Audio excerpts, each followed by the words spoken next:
And so we got piece of news of what Park Chan-Wook's working on. And if we look at his career as, he's done, he had all the Vengeance films, and he did all this work to then have a leg up into going into the Hollywood system.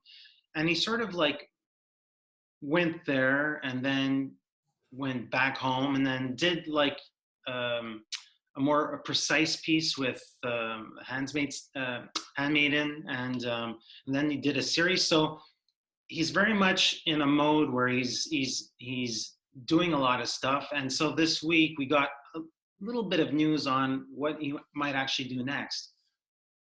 Yeah, so he is writing a script. He didn't give much detail, but the word is that it's going to be a Korean project, one that will bring him into sort of more melodramatic territory. Mm-hmm. And I think it just speaks to, you're right. I mean, his career over the past 5-10 years, he's sort of chased. He's gone down the directions he's wanted to go in. So he came to Hollywood, made a super weird, very Park Chan-Wook film with Stoker, which either you loved it or you didn't connect with it, but it was uniquely his. And then he went back to The Handmaiden, which, again, which I thought was wonderful and was just his own distinct voice, and then put his stamp on an American miniseries. So for him to step into melodrama territory, it's exciting. I don't think he's really done that, but again, like, knowing this filmmaker, he's going to have a whole angle up his sleeve that we don't know about. Oh, that's for sure. So production is set for the fall. That's what we do know. And we do know who the co-leads will be. They're rather young. You have Park Hae-il and Tang Wei. And Tang Wei is somebody who sort of like, her career began with a bang with Lust Caution. Mm-hmm. I believe that played at TIFF and at Venice, if I'm not mistaken. And she broke out big in a rather exceptional film called Long Day's Journey into the Night.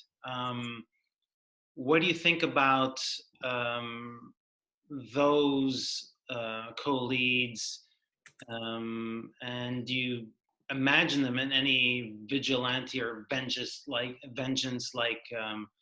mode?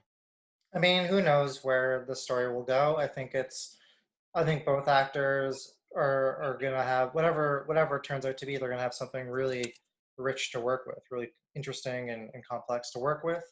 But who knows? Maybe Park Chan-Wook will make his version of a Hong Sang-soo movie that he's been longing to make. So that would be cool too. So I'm just curious to see what this turns out to be. If it shoots this fall, like, can we hope for maybe a Cannes red carpet premiere in the spring? That would be something nice to look forward to, but we'll see where it goes.